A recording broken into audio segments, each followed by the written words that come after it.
Tomoko is so musty. It's crazy that this is an actual MC. Like Tomoko's supposed to be one of those like side characters that like for comedic relief just to be like, oh, that side character's gross. And you're like, yeah, gross person, right? Let's move on to the main character now. Like no, that is the main character. Like it's so insane that this is like allowed. But she's funny. Like I like Tomoko despite her how fusty she is. Fuck with her. I fuck with her. Yeah, I was reading Watermote and Tomoko is definitely, or she's my favorite character, and she's definitely has most of the funny scenes, and it's like it's crazy. It's weird to talk about because again, she's just so out of pocket. It's like first off, she just be harassing everybody. Like she's so blunt and like I don't even know how to describe it, bro. But yeah, Tomoko might be a Hall of Famer. She might be a Hall of Famer. Like it's crazy too because it's very clear she's probably bisexual. Like it's very clear.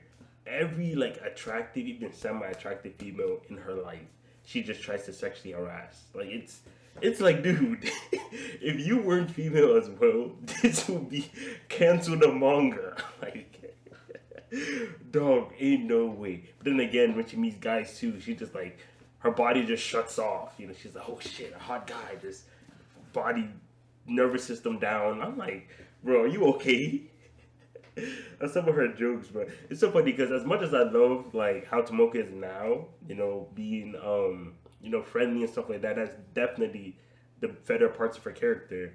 Well, I wouldn't even say friendly, but just having friends, how she was in the first 2 years too. That was still hilarious. I'll never forget when they had the class introductions, right? And then she had this genius plan to make friends. Right? She said, "Yeah, I'm gonna make so many friends off this prank." I'm like, "Oh, okay, okay. What you got cooking?" So they're doing class introductions, and then it's her turn. So she gets up. My name's Tomoko. Pulls out like a huge paper, and she's like, "I like to read."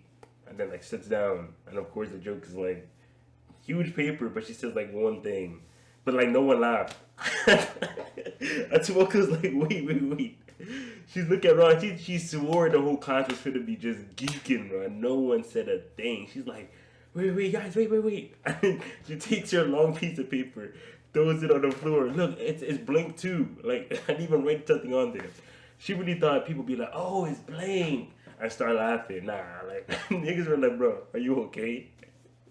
I was just like, bro, whose MC is this, bro? Like, while I was reading Paramote, I'm just looking like, is this really my MC? She has an electric massager that looks just like a vibrator, and the way she uses it, like the mangaka isn't crazy enough to actually show her using it on like herself, but like she uses it on like her teddy bears and shit like that, and she would just randomly like rub her face with it. I'm just like, bro, is this just normal? Because I don't know.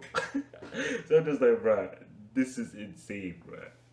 But one thing I like about Tomoko too is that she never really changes. She just becomes more open to people, but it's not like she was super closed off to people. Like if someone wants to talk to her, she will talk back. You know what I'm saying? Like someone wants to greet her, she'll greet back. Give her something, she'll try to give something back. Like she's kind of one of those characters. Just that because she just looks like a random quiet girl that kind of weird. People just kind of leave her alone.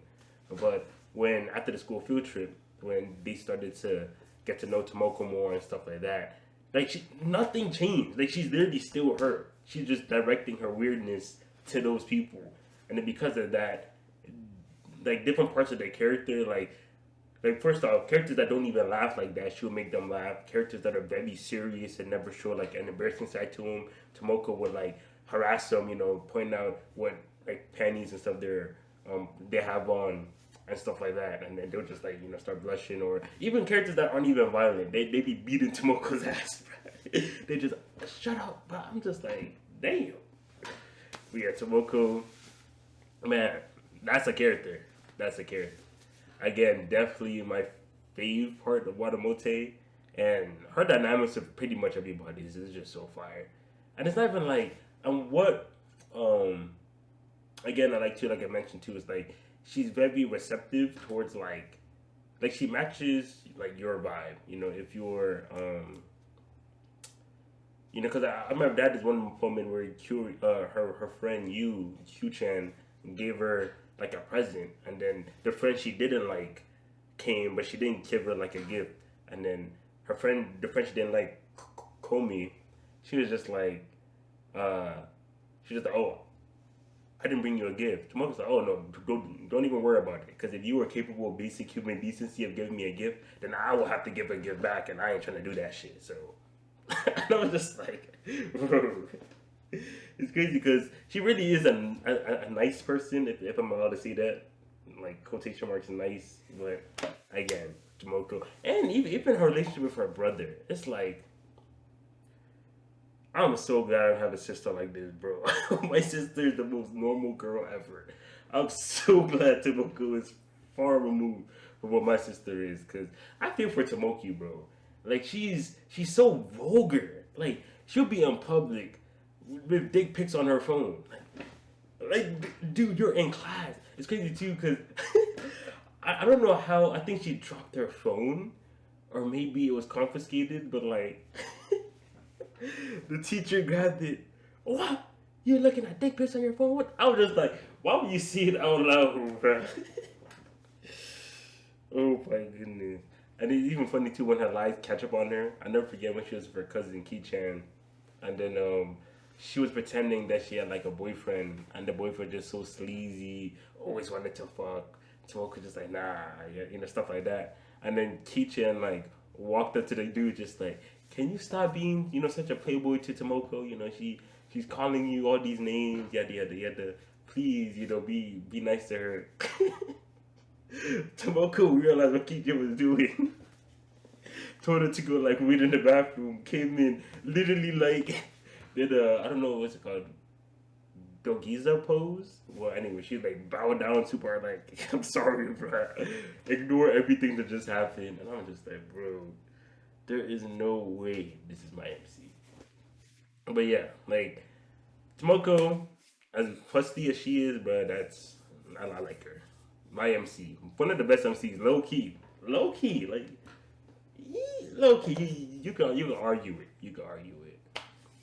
And also, I do like the fact that she's really close to Yuri, because I feel like Yuri and Tomoko, personality wise, are extremely similar.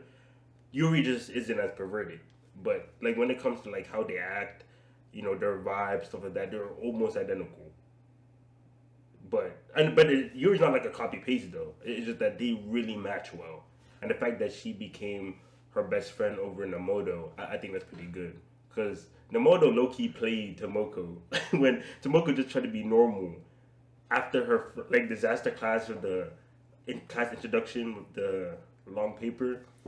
Second year, she said, "I just want to be like normal," and then Namoto peer pressured her into doing something crazy. Then the third year, again, I want to be normal. Peer pressured her again to doing something. I'm just like, Namoto, bro, you are not a good influence on my MC right now. But yeah, shout out to Moko. You know, shout out Pradamote. Good series, fun series. Again, as fusty as Tomoko is, bro, I fuck with her. But yeah, that's about it. Catch y'all later.